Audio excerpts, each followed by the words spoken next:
Good morning class. आज हम पढ़ेंगे अव्यय।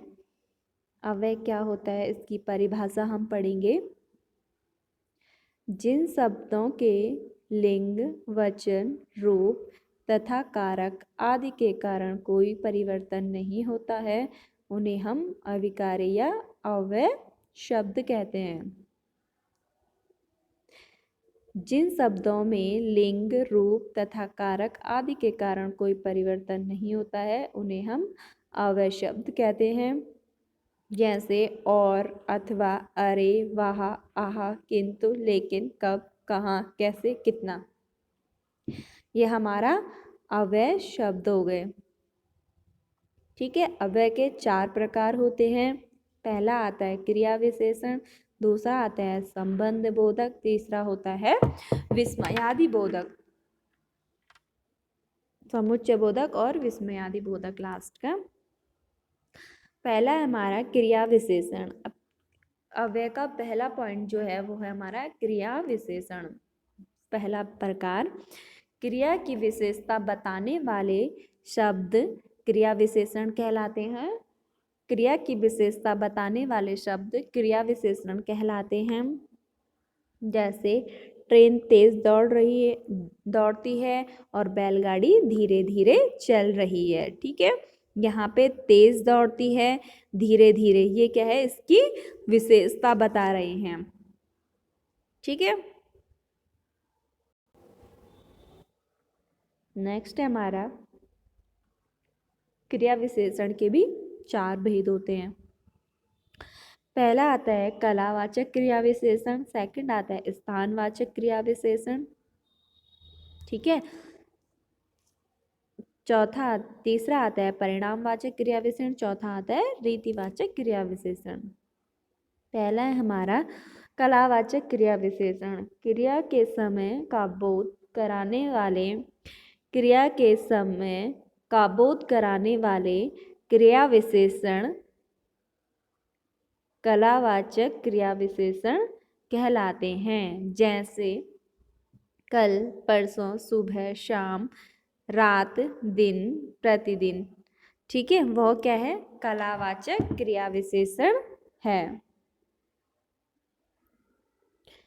जिन शब्दों में क्या आएगा, जिन वाक्यों में आएगा कल, परसों, सुबह, शाम, दिन, रात, ये हमारा क्या हो जाएगा, कलावाचक क्रिया विशेषण हो जाएंगे। जैसे मैं बोलती हूँ वह कल आएगा, तो इसमें क्या है, कल, तो ये हमारा क्या हो जाएगा, कलावाचक क्रिया विशेषण हो जाएगा। रोहन शाम को आएगा, इसमें शाम शाम आ गया ना इसमें, ये भी हमारा क्या हो जाएगा, कलावाचक क्रिया विशेषण हो जाएगा।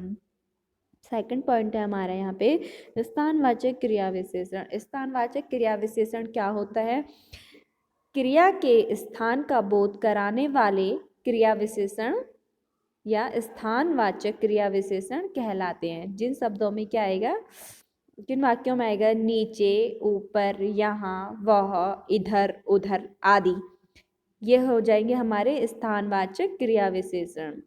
वह नीचे गया, तुम उधर चले जाओ, ये हमारा क्या हो जाएगा, स्थानवाचक क्रिया विशेषण हो जाएगा। नेक्स्ट है हमारा परिणामवाचक क्रिया विशेषण। परिणामवाचक क्रिया विशेषण क्या होता है, क्रिया के परिणाम का बोध कराने वाले क्रिया विशेषण कहलाते हैं। क्रिया के परिणाम का बोध कराने वाले क्रिया विशेषण कहलाते हैं। जैसे थोड़ा, तनिक, बहुत, उतना, अत्यंत, ये हमारा क्या हो जाएगा, परिणामवाचक क्रिया विशेषण हो जाएगा। जैसे वह बहुत बोलता है, इसमें बहुत क्या हो गया, परिणामवाचक। उसे थोड़ा आराम चाहिए, इसमें थोड़ा क्या हो गया, परिणामवाचक क्रिया विशेषण हो जाएगा। नेक्स्ट है हमारा रीतिवाचक क्रिया विशेषण। क्रिया के संपन्न होने की रीति, तौर तरीके, क्रिया के संपन्न होने की रीति, तौर तरीके का बोध कराने वाले क्रिया विशेषण कहलाते हैं। जैसे तेज, धीरे धीरे, जल्दी जल्दी, ध्यान पूर्वक, कुशलता पूर्वक आदि, ये हो जाएंगे हमारे रीतिवाचक क्रिया विशेषण। जैसे हो गया हमारा पूनम जल्दी आओ, जल्दी क्या हो गया हमारा रीतिवाचक क्रिया विशेषण हो गया। कछुआ धीरे धीरे चलता है, ये हो जाए हमारा धीरे धीरे, इसमें क्या कर रहा है, इसकी रीतिवाचक क्रिया विशेषण हो गया। नेक्स्ट आता है हमारा अव्यय का दूसरा प्रकार संबंध बोधक। संबंध बोधक क्या होता है, जिन शब्दों के द्वारा संज्ञा या सर्वनाम का दूसरे संज्ञा या सर्वनाम के साथ संबंध स्पष्ट हो, उसे हम क्या कहते हैं, संबंध बोधक अव्यय कहते हैं। जैसे तालाब के पास घर है और पानी के भीतर तैराक है। क्या है, ये क्या कर रहे हैं, एक जिन शब्दों के द्वारा संज्ञा या सर्वनाम का दूसरे संज्ञा सर्वनाम के साथ स्पष्ट का ये संबंध स्पष्ट कर रहे हैं। ठीक है, जैसे हो गया राष्ट्रपति भवन में तिरंगा लहराएगा, ये परस्पर क्या कर रहे हैं, जोड़ रहे हैं एक दूसरे को।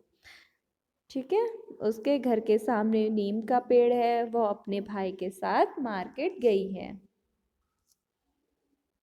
नेक्स्ट है हमारा अव्यय का तीसरा प्रकार समुच्चय बोधक।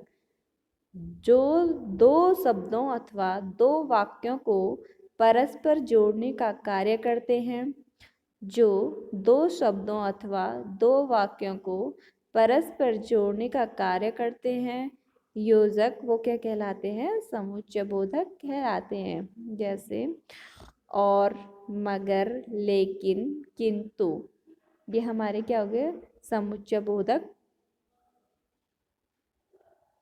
हो गए। ठीक है, जैसे हो गया वह पास हो गया किंतु उसके कितने कम अंक आए। वह पढ़ा नहीं इसीलिए फेल हो गया। व्यक्ति को परिश्रमी नहीं बल्कि ईमानदार भी होना चाहिए। ठीक है, अव्यय का चौथा प्रकार है हमारा विस्मयादि बोधक। ठीक है, विस्मयादि बोधक जो शब्द आश्चर्य, खुशी, दुख आदि मन के भावों का बोध कराते हैं। जो शब्द आश्चर्य, दुख, खुशी, दुख आदि का बोध कराते हैं, वो क्या कहलाते हैं, विस्मयादि बोधक कहलाते हैं। जैसे अरे, वाह, शाबाश, हाय आदि, ये हमारे क्या हो जाएंगे, जो जो ये शब्द क्या है किसी वाक्य में आएंगे, उसे हम क्या कहेंगे, विस्मयादि बोधक। जैसे एक वाक्य है यहाँ पे, हाय यह क्या हो गया, ये क्या हो गया हमारा, हाय क्या हो गया, ये विस्मयादि बोधक हो गया। नेक्स्ट है हमारा वह कितने सुंदर फूल हैं, वह क्या हो गया, इस वाक्य में आ गया, अरे तुम उसे घर नहीं गए, अरे तुम उसके घर अभी नहीं गए। ठीक है, ये क्या हो गया हमारा, विस्मयादि बोधक हो गया। शाबाश, इसी तरह काम करते रहो, जरूर बड़े आदमी बनोगे।